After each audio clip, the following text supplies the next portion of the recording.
Eh, Buenas tardes. Para mí es un placer estar aquí. Muchísimas gracias por la invitación y muchísimas gracias por abrir este espacio para hablar de la cuarentena en términos feministas. Y bueno, sin duda estamos atravesando un momento difícil en muchos sentidos. Estamos teniendo encima una crisis sanitaria, una crisis social, una crisis económica. Y problematizarlo desde el feminismo es sumamente importante porque entendemos que cuando eres mujer, toda situación se agrava por esto, por el simple hecho de ser mujer. Las migraciones son más difíciles, las guerras son más difíciles, parar es más difícil.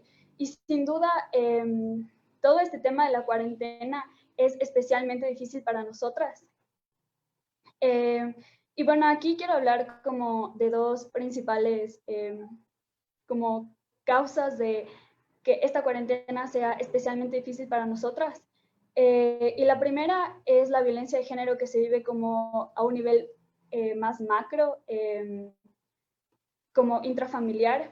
Para eso, recordemos que en Ecuador, 6 de cada 10 mujeres han sufrido violencia de género y lamentablemente ocupamos el tercer vergonzoso lugar en embarazo infantil y en violencia sexual. Y como sabemos, estas violencias ocurren principalmente dentro del entorno familiar, con lo cual el encierro se traduce en un crecimiento exponencial de esta violencia.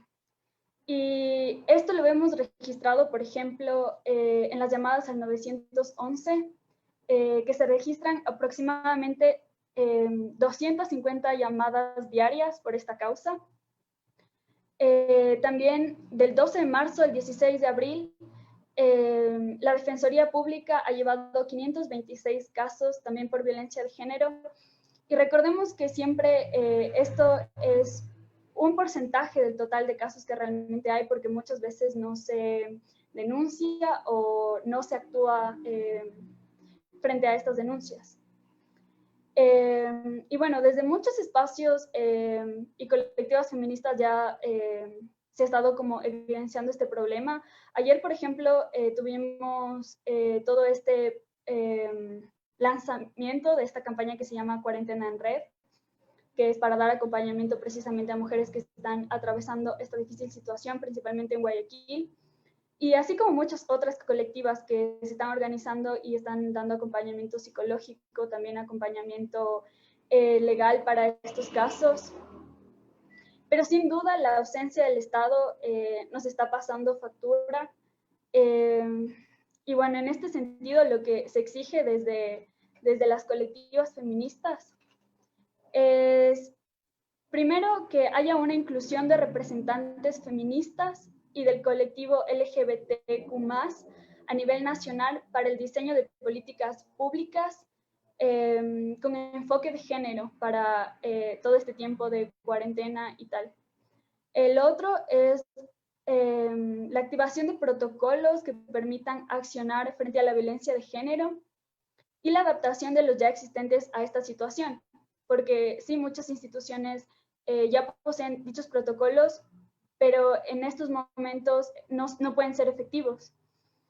Y esto aplica para todas las instituciones. Por ejemplo, en el caso de las instituciones de educación superior, sí, efectivamente se cuenta con protocolos, por ejemplo, para el accionar frente a casos de acoso dentro de la institución. Pero estos deben adaptarse y sobre todo conocer la realidad de las estudiantes, desde si tienen acceso a Internet, pasando por si cumplen roles de cuidado, si están maternando y sobre todo si viven o sufren violencia de género en sus entornos familiares para poder acompañar y actuar a tiempo. Y otra de las exigencias es activar una línea nacional de denuncias que esté estandarizada y que esté en clave, con el objetivo de que aquellas mujeres que no pueden denunciar ahora porque viven con sus agresores puedan hacerlo de una forma en la que puedan sentirse seguras. Y bueno, ese es como el primer punto. Y el segundo punto es la vulneración de derechos que se vive desde el Estado.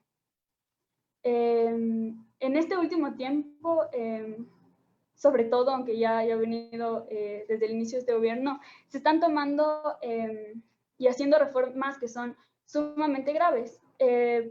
Por ejemplo, el 28 de este mes fue el Día Mundial de la Seguridad y Salud en el Trabajo, y sin embargo se planteó desde la Asamblea que la muerte o enfermedad por COVID-19 no es un accidente laboral. Y esto afecta a los derechos del trabajador en general y especialmente a las mujeres, porque se estima que alrededor del 75% de quienes están en la llamada primera fila son, como ya dije antes, mujeres. Otra muestra de esto es lo que pasó el 29 de abril, que fue ayer. Mediante redes sociales, con el hashtag Asamblea Nacional, cientos de mujeres están reclamando mantener las pensiones alimenticias, ya que se está planteando una rebaja, y esto es un retroceso de derechos para los niños y niñas, y sobre todo también significa una carga extra para aquellas mujeres que están con este rol de cuidado como único, sin el padre. Otra forma de vulneración de derechos es, bueno, se está planteando la ley de apoyo humanitario.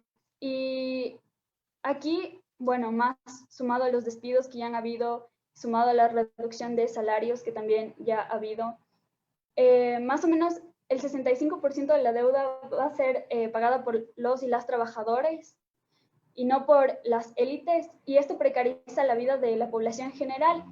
Y cuando esto ocurre, se precariza, por supuesto, especialmente la vida de las mujeres. Y con todo esto, lo que quiero resaltar es que todas estas medidas que toma el Estado afectan directamente a las mujeres, y por eso también la crisis se hace más dura para nosotras. También hablamos de la total falta de medidas de protección para sectores como el de las trabajadoras sexuales, así como también para el trabajo ambulante, en el que de nuevo son mayoritariamente mujeres las que cumplen estos trabajos. Y bueno, con esto señalaría como las dos principales causas de las que hablé al inicio, que son la violencia a nivel intrafamiliar y la violencia a nivel de Estado. Y bueno, esto se ha estado evidenciando desde las colectivas feministas, que están haciendo un trabajo increíble, sobre todo de acompañamiento legal y psicológico. Y también que se están organizando desde la solidaridad y la sororidad, y no desde la caridad.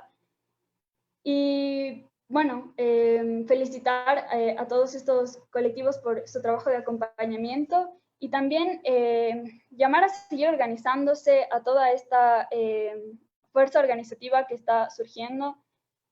Y bueno, de aquí quiero pasar un poco a lo que es el sector estudiantil. Bueno, como ya mencioné al inicio, son muchos sectores que están en una crisis, y en el caso universitario, cuidar a los estudiantes es cuidar también a todas estas mujeres que están aquí. Y para eso hacer un llamado a la universidad, sobre todo, a que actualice los protocolos y los ponga en funcionamiento incluso cuando no estamos en las aulas de clases, y sobre todo conocer la realidad de sus estudiantes, con lo que ya mencioné antes. Bueno, esa es mi intervención. Gracias. Mil gracias, Elisa, también por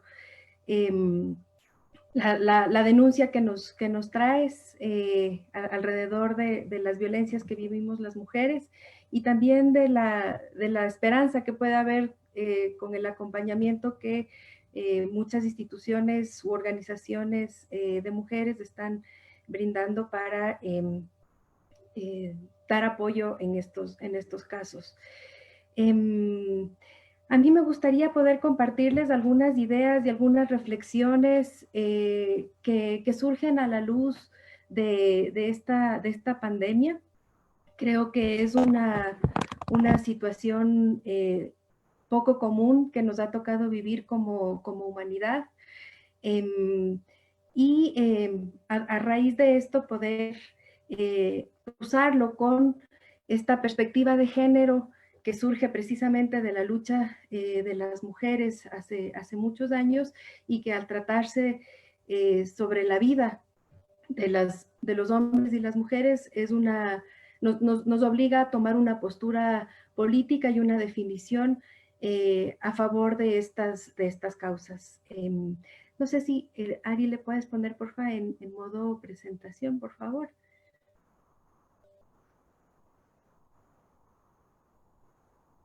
Gracias. Perfecto. Un poco lo que a mí me gustaría hablar en este espacio y en este conversatorio es primero situar la pandemia de COVID en América Latina y Ecuador y luego a la luz del enfoque de género analizar estas repercusiones de la cuarentena en la vida de las mujeres. Me parece como muy importante no descontextualizar y darle vida propia a la pandemia como un hecho aislado que sucede en el vacío, sino que es un hecho que se contextualiza en cada una de las realidades de nuestros países y evidentemente en las realidades de los hombres y las mujeres. La siguiente, por favor. La siguiente, por favor. Vemos entonces que previo a la pandemia ya existe una condición de salud de la población que tiene que ver no solo con la enfermedad. Paradójicamente, siempre yo insisto en esta idea, cuando hablamos de salud, paradójicamente pensamos en la enfermedad. Sin embargo, la salud es mucho más que la enfermedad, son una serie de condiciones que van a determinar la situación de salud de la población. Este concepto surge hace muchos años, en los años 70 más o menos, por un economista canadiense, curiosamente, que trabajó desde la salud pública, en donde veía que había una inversión desproporcionada en salud, cargada sobre todo a los servicios de salud, es decir, una vez que la población ya está enferma, y se descuidaba por completo otra serie de condiciones como por ejemplo la escolaridad de las personas, la situación socioeconómica, las condiciones de vivienda, el acceso a servicios básicos, las condiciones de pobreza, el trabajo, las condiciones ambientales y que todo ese conjunto de factores son los que van a influir en la situación de salud y vida de las poblaciones. Entonces, creo que es súper importante tomar en cuenta que ya tenemos un escenario marcado por toda esta serie de factores que van a conjugarse para darnos una situación concreta y en ese escenario de por sí ya restringido o limitado, surge la pandemia del COVID-19, que de alguna manera lo que viene a hacer es exacerbar todas estas situaciones de desigualdad y de inequidades y que a su vez va a viabilizar la posible respuesta de la población ante este fenómeno. Si le das clic, Ari, por favor. Entonces, es importante no explicar todos los hechos que vemos en las noticias y en las redes sociales a la luz del COVID. Evidentemente es una situación poco común, es una situación inusual que nos llama mucho la atención, pero no podemos leerla si es que no la contextualizamos a la realidad previa en la que se da la pandemia. Y el caso de las desigualdades de género es evidentemente un ejemplo muy claro de lo que sucede con este tema. La siguiente, por favor. Entonces vemos por un lado que tenemos este contexto de desigualdad en América Latina. Ustedes saben perfectamente que somos la región más inequitativa del mundo y eso va a tener unas consecuencias y unas expresiones claras. Por un lado, en la ausencia de un estado de bienestar, que ya lo mencionaba Elisa hace un momento. No hay una garantía de derechos concreta y real por parte del Estado. Y en el campo de la salud aún menos. Vemos que hay una ausencia o un sistema de salud fragmentado y con una capacidad limitada, que eso a su vez va a repercutir en la situación de los grupos vulnerables, en este caso las mujeres que atraviesan una serie de situaciones que ponen en peligro su vida y su salud. Y sobre esto viene el COVID, que de alguna manera nos desequilibra esta balanza aún más y jala el peso, en donde se agudizan y se marcan y se exacerban aún más esta situación de desigualdad. Vemos que es un virus nuevo, que no hay una experiencia previa que nos dé luces o nos dé una receta, entre comillas, para actuar ante este virus. Hay una acelerada expansión asimismo de este virus que ha alcanzado unas dimensiones globales y que esto sin lugar a duda nos pone ante la pregunta de si amerita una respuesta localizada o una respuesta global que dé luces ante este fenómeno. Y evidente una crisis sanitaria, entendiéndose no solo por la capacidad de los servicios de salud de atender a la enfermedad, sino porque se pone en juego toda esta serie de elementos que los llamamos determinantes de la salud y que se muestra y se expresan en que estos no están repartidos equitativamente en toda la población. Entonces, ¿qué nos queda ante esta situación, ante este escenario?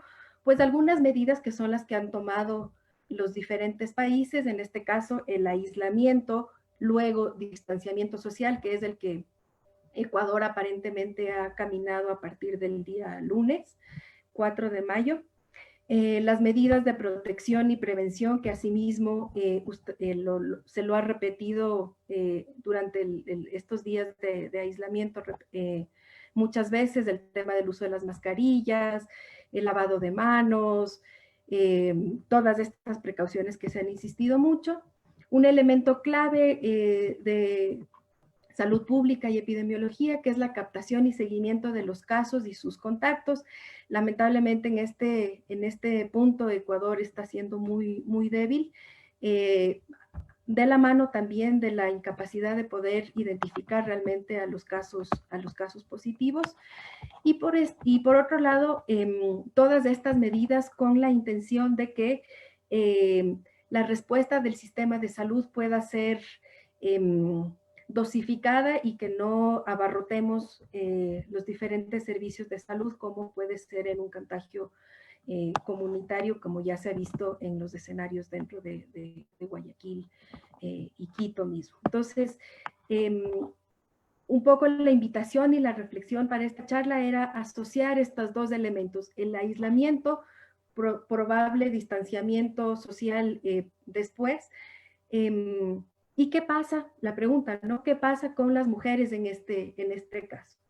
La siguiente. Ahora un poco en esta idea de ir reflexionando de esta condición en particular que ha sido inusual, no hemos tenido otros momentos de la vida en la que hayamos tenido que estar aislados completamente.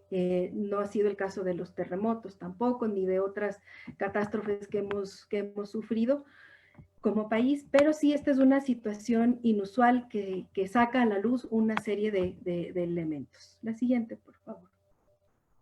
Entonces, ¿por qué una mirada de género? ¿Y a qué nos invita o por qué colocarlo esto en medio de la pandemia? Y principalmente es porque este enfoque o esta mirada nos permite reconocer las causas y consecuencias diferenciadas para hombres y mujeres, en este caso por un hecho concreto que sería la cuarentena por el COVID-19. este enfoque, como bien lo dijo ya Elisa, viene de las luchas feministas y lo que intenta es a profundizar esta mirada o este cuestionamiento de las desigualdades. Ahí sí me gustaría hacer mucho énfasis en un tema. No estamos hablando de eliminar las diferencias, que muchas veces es eso lo que se nos acusa a las feministas, que queremos eliminar las diferencias. Más bien aquí lo que yo insistiría es, lo que nos importa es eliminar las desigualdades. Mr. Lewis.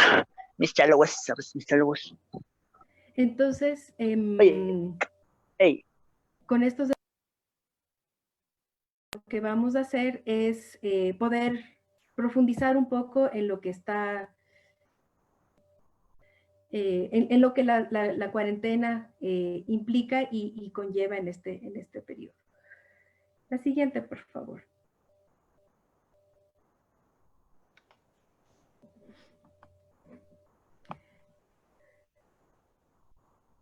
Creo que se fue una. Bueno, perdón, está bien. Quizás aquí me gustaría partir de algunos datos relevantes de la realidad que nos dan algunas nociones de por qué esta situación de la pandemia se agudiza o se exacerba o exacerba a estas condiciones de desigualdad. Por un lado, vemos que el índice de feminidad de los hogares en situación de pobreza asciende entre el 2002 y el 2017 de 105 mujeres por cada 100 hombres a 113 mujeres por cada 100 hombres. Es decir, que tenemos una presencia más de hogares en condiciones de pobreza que tienen mayor presencia de mujeres. Por otro lado, la pobreza extrema también aumentó del 2002 al 2017, pasando de 108 mujeres por cada 100 hombres a 116 mujeres por cada 100 hombres en 2017. Esto, más allá del dato, la reflexión aquí es que la pobreza o la condición de pobreza en la región latinoamericana está altamente feminizada y evidentemente la situación de la emergencia sanitaria y la cuarentena va a tener repercusiones ya sobre esas cifras que son alarmantes. Por otro lado, la proporción de mujeres con ingresos propios desde las primeras mediciones que se hacen a finales de la década de los 90 permanece aún en estos años y se ve que esta proporción alcanzaba a nivel regional un promedio del 29,7%, mientras que los hombres únicamente el 10,6%. Esto significa que un tercio de las mujeres de la región depende de otros para su subsistencia.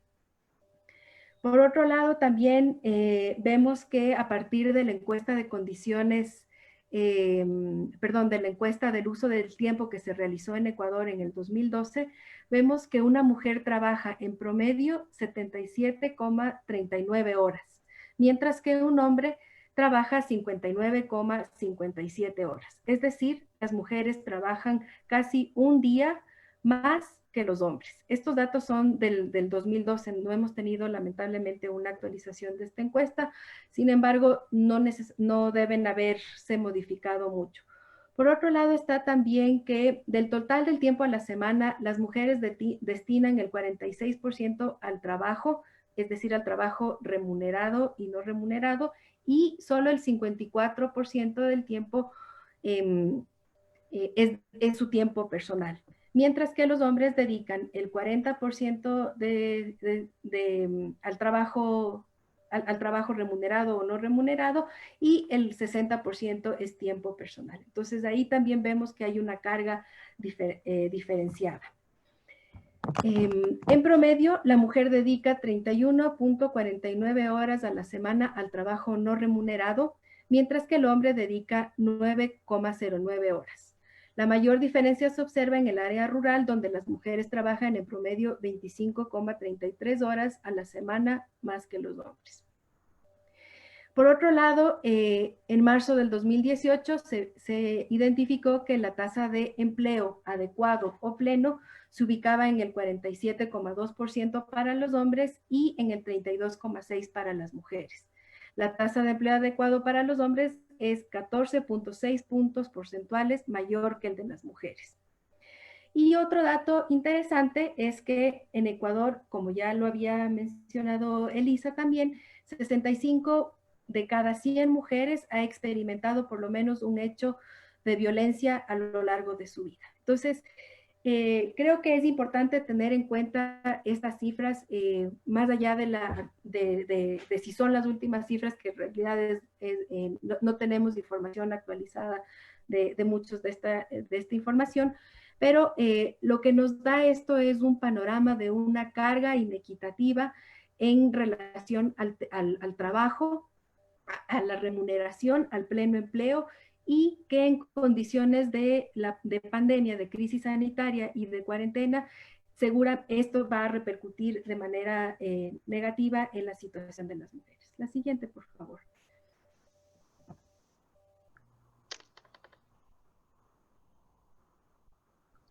Entonces, vemos que ante la emergencia sanitaria, las mujeres han tenido un papel protagónico como profesionales de la salud, como voluntarias, como líderes comunitarias.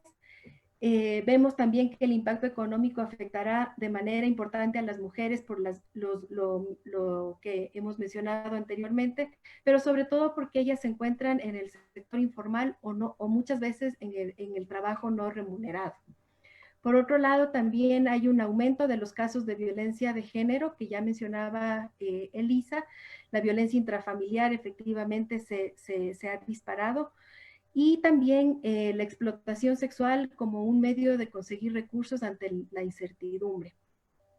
Por otro lado, vemos también que esto va a tener el tema de los servicios y el acceso a los servicios de salud va a tener un impacto en la salud de las mujeres, dado que los servicios de salud materno-neonatales y los de salud sexual y salud reproductiva probablemente pasarán a segundo plano en el momento en el que todos los sistemas de salud tengan que hacer un balance y de destinar los recursos a la atención de la pandemia. Y finalmente, el trabajo de los cuidados recae sobre las mujeres. Ya se había mencionado algo de esto. A mí me gustaría profundizar un poco en esta idea, en estas ideas. La siguiente, por favor.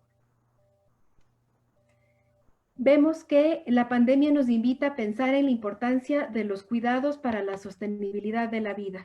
Creo que ha quedado claro en esta pandemia que aquellas labores que se han priorizado para tener movilidad han sido aquellas que tienen que ver con la reproducción de la vida, la alimentación, los cuidados tanto sanitarios como los cuidados hacia los niños y a los adultos mayores, y eso nos hace cuestionarnos ante estas cifras que les mencionaba de la dedicación de tiempo, el cierre de los centros educativos y lo de los adultos mayores, más el trabajo a distancia, lo que nos hace es conducirnos a un escenario de una quizás doble y triple jornada laboral que si de por sí ya existía, creo que esta se acentúa ahora. Seguramente no es generalizada, habrá casos en los que hay una distribución mucho más equitativa de las labores domésticas, quizás en algunos lugares, pero ante el escenario de que hay hogares que tienen jefatura de hogar, seguramente esto también implica una carga adicional para estas mujeres. Luego, lo que se ve también es que, según datos de la OIT, el 77,5% de las personas que se dedican a labores domésticas se encuentran en la informalidad. Entonces, creo que esto va a tener también un impacto importante sobre las mujeres, porque los trabajos que hemos visto que están en la informalidad, como las ventas de comida en la calle, la venta en los semáforos, trabajos esporádicos, estos están desarrollados sobre todo por mujeres, y esto evidentemente ante la situación de emergencia se ven eliminados. Y Además de este trabajo de los cuidados que existe en sí para reproducción de la vida al interior de los hogares, lo que se ve también es que al momento en el que desaparecen o se limitan las atenciones o los cuidados de salud prestados por los diferentes servicios de salud en sus centros, este trabajo es asumido por los hogares. Y se hizo un cálculo en México más o menos que el valor monetario que tienen los cuidados de salud brindados en el hogar equivale a 85,5 del valor de los servicios hospitalarios y que las mujeres aportaban con su trabajo en un 72,2% a ese valor monetario. Entonces, como vemos, los cuidados recaen sobre todo sobre las mujeres. La siguiente, por favor. Aquí hablaría yo sobre las profesiones para los cuidados y ahí no solo hacemos referencia a los profesionales de la salud, porque hay otros profesionales que también están involucrados en los cuidados, como es el tema de la educación y que estas profesiones también son altamente demandadas en estos casos y que en los contextos anteriores, fuera de la pandemia, quizás no se valoraban como ahora. Vemos que la presión sobre los sistemas de salud afecta significativamente a las mujeres, ya que estas representan el 72,8% del total de personas ocupadas en este sector de la región. Entonces, aquí hablamos que el trabajo de enfermeras, médicas, psicólogas, trabajadoras sociales que están en primera línea de atención para la pandemia, está ocupado altamente por las mujeres de la región. Entonces, eso significa una carga hacia ellas, sin olvidar o sin quitar de vista que no dejan de ser madres, hijas, hermanas, y que también tienen una carga y una presión sobre ello. Por otro lado, el tema de la educación, que también alberga tanto a los menores hasta los adolescentes, y pensar que en muchos lugares de la región los centros de educación que están cerrados, además de impartir los conocimientos, también son los lugares donde las poblaciones de bajos ingresos reciben una alimentación. Se calcula más o menos que 85 millones de niños y niñas de la región reciben alimentación escolar y esto seguramente se ve afectado. Entonces vemos que estos trabajos que quizás han sido invisibles o poco valorados recobran importancia en este contexto. La siguiente, por favor.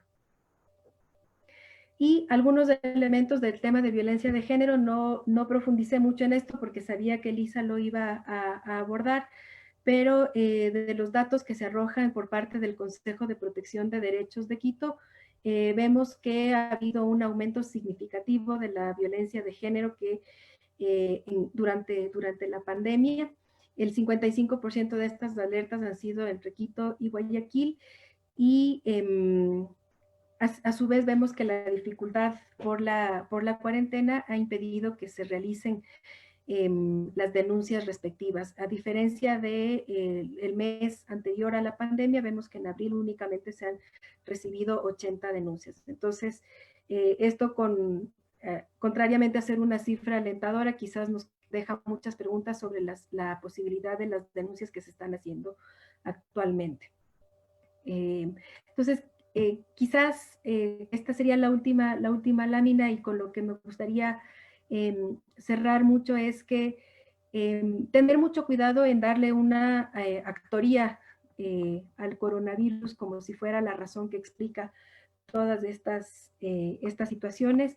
Creo que es muy importante comprender la situación de desigualdad que vivimos como sociedad y que el coronavirus lo que hace es exacerbar estas desigualdades. Efectivamente, las condiciones de cuarentena o de aislamiento social lo que nos hacen es volver la atención nuevamente a esto que parece ya una situación cotidiana, que es la violencia contra las mujeres, y tomo también parte de las palabras que mencionaba Elisa sobre la violencia contra las mujeres, en este caso las estudiantes de la universidad, insistir en que los protocolos que tiene la universidad continúan funcionando aunque no estemos en clases presenciales. Desde la Comisión de Igualdad hemos recibido también algunas de estas denuncias que llegan al Comité de Ética. Entonces, más bien creo que invitaría a que sigamos difundiendo el protocolo de atención a casos de violencia de género que tiene la PUCE, porque sigue funcionando a pesar de la cuarentena.